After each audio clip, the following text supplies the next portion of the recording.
위기에서 만난 하나님이란 제목으로 잠시 말씀을 나누겠습니다. 성도들이 위기, 어려운 때가 되면 우리가 하나님을 찾기 전에 하나님이 먼저 우리를 찾아오셔요. 그러니까 사실은 우리가 어렵다 이렇게 생각할 때 우리가 하나님 앞에 나아가 기도하는 것, 찾는 것, 하나님 앞에 나아가는 것은 하나님이 아주 기뻐하시겠죠. 그런 면에서 볼 때 하나님께서 창세기 13장에 보면 롯이 아브라함을 떠났을 때 아브라함이 굉장히 쓸쓸했는데 하나님이 직접 찾아오셔서 언약을, 약속을 이렇게 말씀하시면서 축복하시고 위로하시고 아브라함으로 하여금 건강한 믿음의 삶을 이룰 수 있도록 은혜 주신 것이 이제 13장에 나와요. 28장 말씀도 야곱이 이제 집을 떠나서 바단 아람으로 가는 것이 바단 아람을 생전에 가보지를 않은 지역이고 지금은 우리가 비행기도 타고 배도 타고 여러 교통수단으로 이곳저곳을 다닐 수 있었지만은 그 당시에는 죄 짓지 않으면 거의 자기 집 그 공동체 울타리 안에서 살았거든요. 죄를 져서 이놈을 갖다가 우리 공동체에서 버려야 되겠다. 그럴 때만 그 지역 바깥으로 내쫓았거든요. 또 병이 들어서 전염병이 될까봐 격리시키느라고 멀리 보내곤 했거든요. 그런 시대였기 때문에 같이 살던 공동체에서 떠나서 먼 지역으로 간다는 것 자체가 그 당시에는 아주 어려웠던 시기였어요. 또 우리 어릴 때 배웠던 것처럼 땅이 이렇게 편편하다고 생각해서 한참 가다 보면 사람이 안 보이잖아요.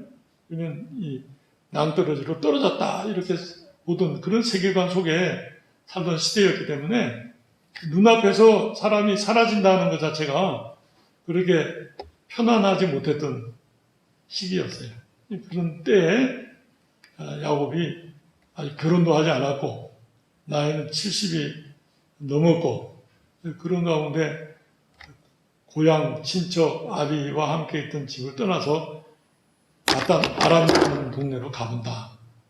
그렇게 쉬운 일이 아니에요. 야곱에게 있어서는 아마 위기의 시간이고 큰 어려움의 시간이지 않았겠는가 생각합니다. 아브라함이 창세기 25장 7절에 보면 175세를 살았다고 해요. 아브라함이 100살에 이삭을 낳았으니까 175세에 아브라함이 죽었으면 이삭이 75세였겠죠. 이삭은 40세에 결혼해서 20년 만에 에서와 야곱을 낳거든요. 그러니까 60세에 에서와 야곱을 낳아요. 75세면은 에서나 야곱이 15살이죠.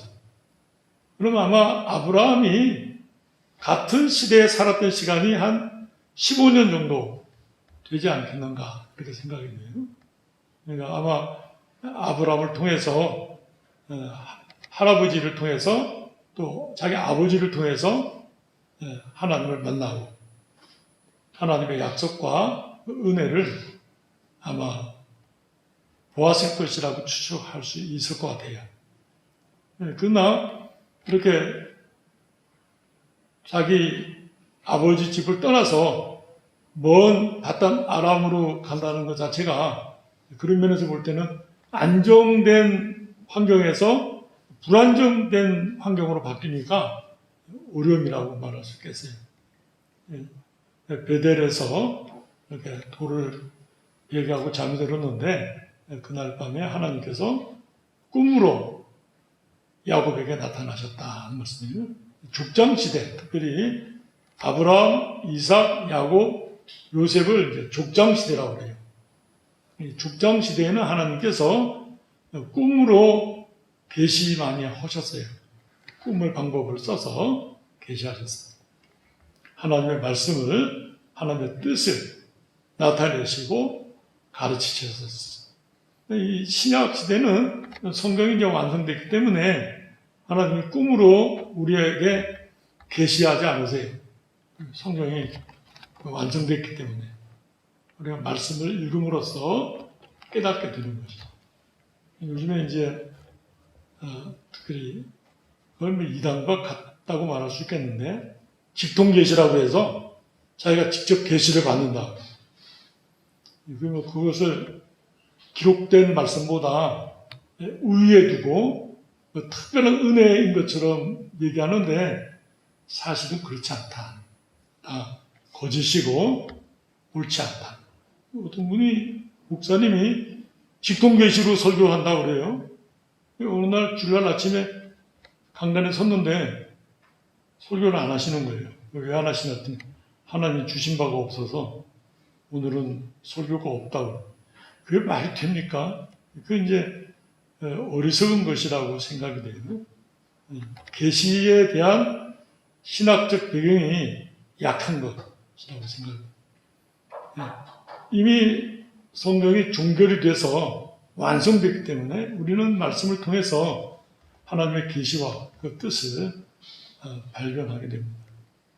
이제 이런 야곱에게 꿈으로 나타나셨는데 여기 보니까 12절에 사닥다리가 땅 위에서 서 있는데 그 꼭대기가 하늘에 닿았고 또 본즉 하나님의 사자들이 그 위에서 오르락 내리락 하고 이 사닥다리는 예수 그리스도를 상징해요. 그리고 오르락 내리락 하는 것은 예수 그리스도의 구원 사역을 상징한다. 그렇게 말할 수 있겠어요. 참고 구절은 요한복음 1장 말씀 보겠습니다. 요한복음 1장 51절 말씀. 제가 읽겠습니다. 또 이르시되 진실로 진실로 너희에게 이르노니 하늘이 열리고 하나님의 사자들이 인자 위에 오르락 내리락 하는 것을 보리라 하시니라.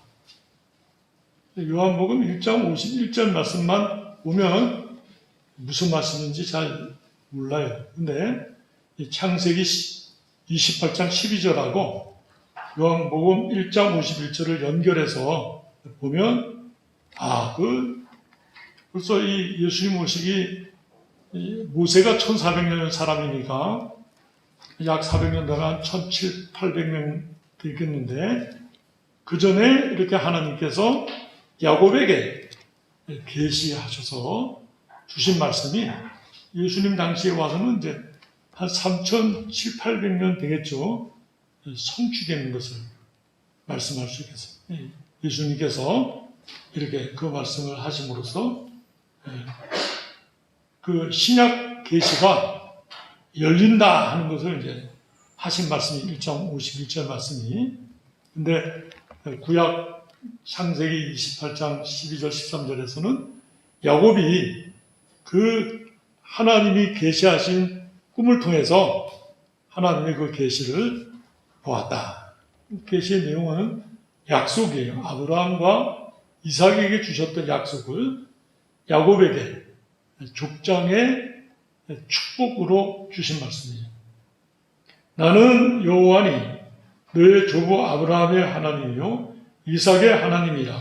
내가 누워있는 땅을 내가 너와 내 자손에게 주리니 내 자손이 땅의 티끌같이 되어 내가 서쪽과 동쪽과 북쪽과 남쪽으로 퍼져 나갈지며 땅의 모든 족속이 너와 내 자손으로 말미암아 복을 받으리라.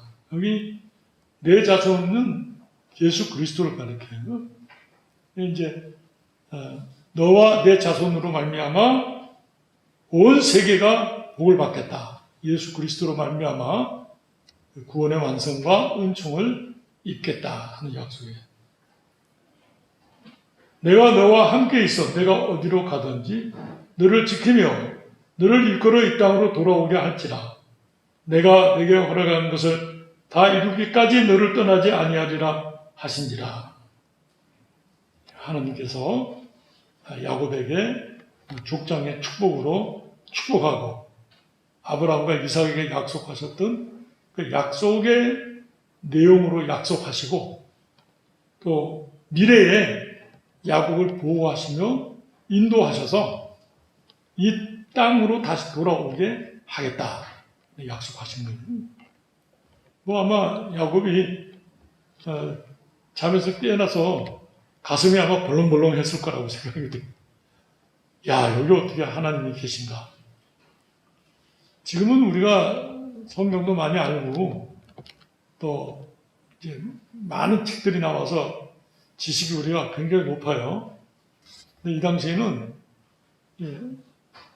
신앙에 대해서 상당히 약했어요. 특별히 고린도전서 13장 말씀을 하나 보겠습니다. 고린도전서 13장 신약성경 279페이지.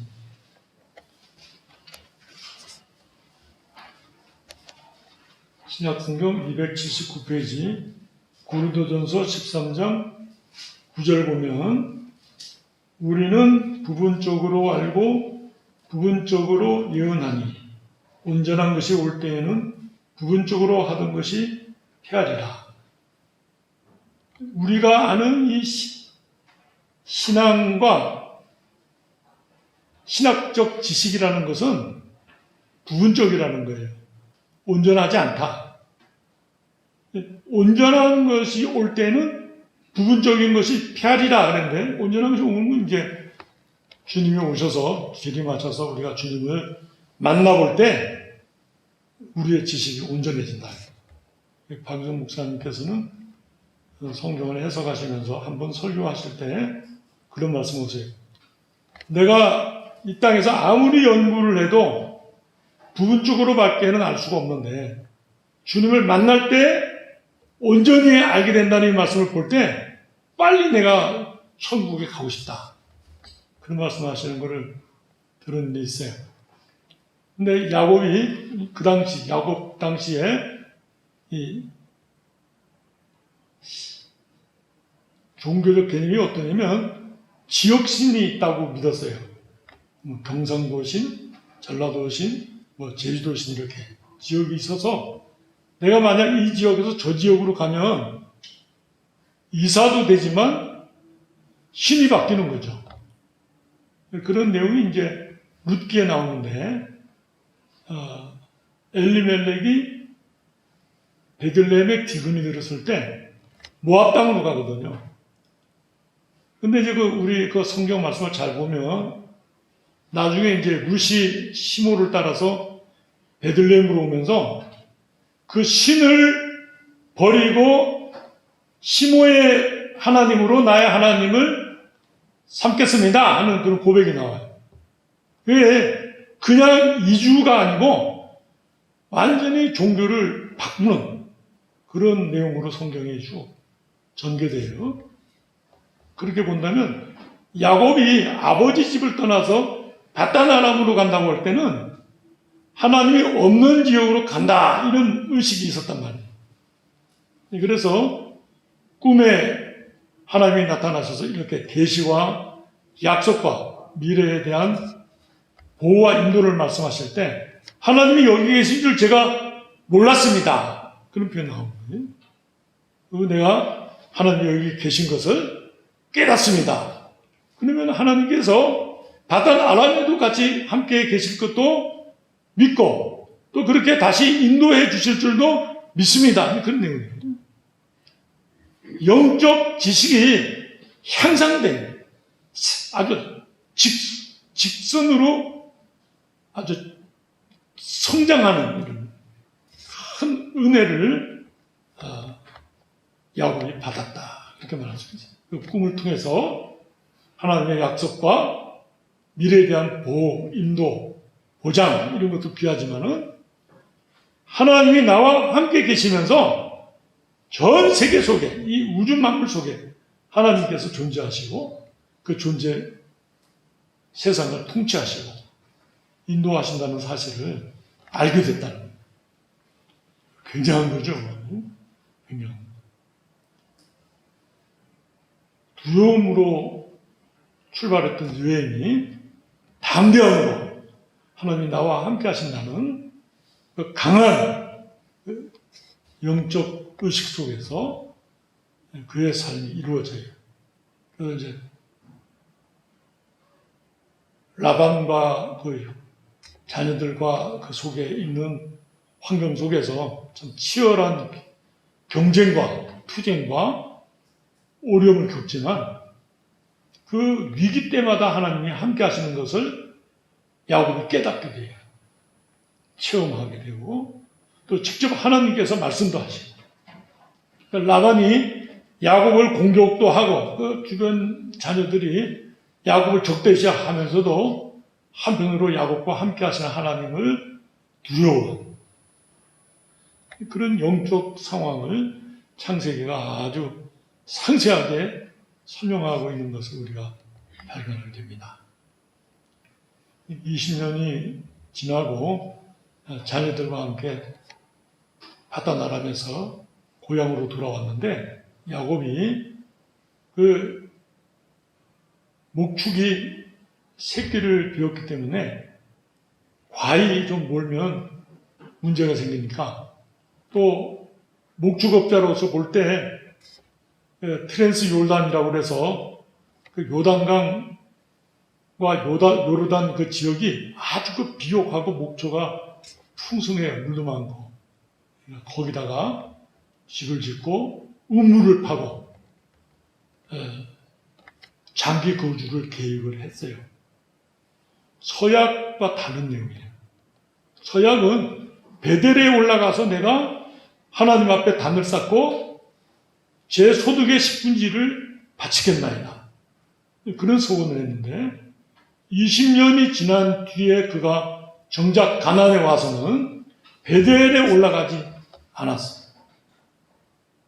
숫곳과 세겜에다가 집을 짓고 거기에서 큰 문제가 발생하죠. 창세기 34장 보면 딸 디나가 그 세겜 족속 사람들을 보러 갔다가 성폭행이 발생해요. 그래가지고 레위와 시므온이 우리는 할례를 받았는 사람들인데 너희들도 할례를 받으면 우리가 서로 통혼할 수 있다. 그래가지고는 그들이 할례를 받았을 때 할례를 받고 뭐 아주 고열이 나고 피가 멈출 때까지는 굉장한 고통이 따른다고 해요. 그때 들어가서 남자들 다 죽이고 여자들은 사로잡고 재산을 약탈해요. 그런 사건이 벌어져요. 야곱이 기겁을 하죠. 우리로 말하면 예를 드는 거예요. 김씨 집안 시족사회 속에 들어가서는 어느 한 집을 그냥 몰살시키고 그 동네에 있는 거예요, 내가. 그 앞에 일이 걱정돼요. 야곱이 실을 떨죠. 막 무서워하고 두려워. 어떻게 해야 될지를 알지 못할 때 하나님께서 베델로 올라와서 단을 쌓으라. 이렇게 창세기 35장에 명령을 하죠. 야곱이 즉시 순종하면서 자녀들에게 정결케 하라. 그동안 바다나라면서 가졌던 문화적, 종교적인 모든 악습을 다 그 도토리나무 밑에다 묻어요. 구약 성경에 보면 상수리 나무 밑에서 우상 숭배를 많이 합니다. 왜냐하면 상수리 나무가 다산이거든요. 엄청나게 열매가 많잖아요. 그래서 복을 빌 때 상수리 나무 밑에서 제사를 드렸어요. 그래서 그 모든 보물과 하여튼 점치던 귀걸이, 코걸이, 하여튼 장신구들을 원래 장신구도 되지만 이렇게 착 뿌려서 그날 운수를 보는 행습이 있었다고 해요. 그런 일들을 하던 그 모든 문화를 그 상수리나무 밑에 다 묶고 베델로 올라가죠. 그럴 때 하나님께서 주변 가나안족들에게 두려움을 주셔서 감히 야곱을 추격하지 못하게 하셨다 하는 말씀이 나와요. 그리고는 야곱이 베델을 중심으로 해서 건강한 하나님과의 삶을 이루어가죠. 제가 이 말씀을 이제 설교로 만들면서 모세가 생각이 나더라고요. 참 출애굽기 33장에 보면 그 32장, 33장, 34장에 이스라엘 백성들이 모세가 시내산에 올라갔다가 내려오질 않으니까 기다려야 되는데 끝까지 기다리지 않고 중간에 금송아지를 만들어가지고 그 금송아지가 곧 우리를 출애굽시키신 하나님이다. 그렇게 명명하고 우상숭배한 사건이 나와요. 그럴 때 모세가 그 하나님으로부터 받은 그 법궤를 그 십계명을 깨뜨리고 개혁해요. 비느하스가 헌신해서 그 안에서 주동자들과 하나님을 대적했던 자들을 죽여요. 헌신하죠. 그리고 모든 영적이 회복되고 이렇게 안전한 상태가 됐을 때 모세가 하나님 앞에 기도해요. 주의 영광을 내게 보여주십시오. 하나님께서 내 얼굴을 보고 산 자가 없다. 그렇게 말씀하시면서 그를 바위 틈에 숨겨두고 하나님이 인지하시죠. 모세가 거기서 하나님의 은혜가 재충족되는 은혜를 받아요. 그 사건에 대해서 성경학자들은 모세가 그 우상 숭배를 정죄하고 이스라엘 백성을 갱신하는 과정에서 모세가 가졌던 하나님으로부터 받았던 영적 은혜를 소모했다는 거예요. 그래서 그가 주의 영광을 보여달라는 것은 그 소모되어진 하나님의 은혜를 회복하고자 하는 열망으로 해석해요. 그렇게 본다면, 그렇게 볼 때 야곱이 바다나람으로 돌아왔을 때 그가 바다나람에서 가졌던 그 라반과의 경쟁과 긴장, 또 가나안 땅으로 들어오면서 에서와 만나면서 가지는 영적 소모가 어마어마하죠. 그러면 그가 정말 베델로 올라가서 하나님을 찾고 하나님으로부터 영적 은혜를 재충전하는 것이 무엇보다 급선무인데, 목축이 새끼를 뱉기 때문에 육적인 필요를 만족하기 위해서 영적인 것을 아예 제껴놨단 말이에요. 그러다 보니까 디나 사건과 시몬과 레위 행위가 그 가족에 미치는 영향이 심각해요. 하나님의 은혜가 없이는 회복할 수 없는 심각한 위기를 만나게 됩니다.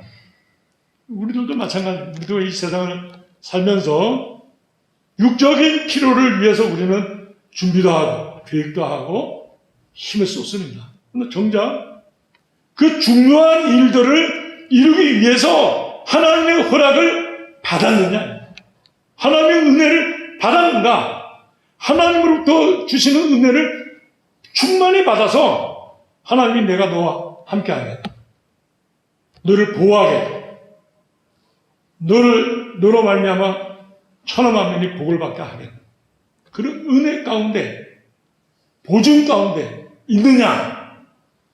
많은 사람들이 그렇게 하지 못하죠. 일이 닥쳐서야 아이고 하나님 잘못했습니다, 하나님 앞에 나오고, 그러면 하나님이 그렇게 나온 사람들도 용서하시고 은혜를 주시죠. 근데 우리가 성경을 읽으면서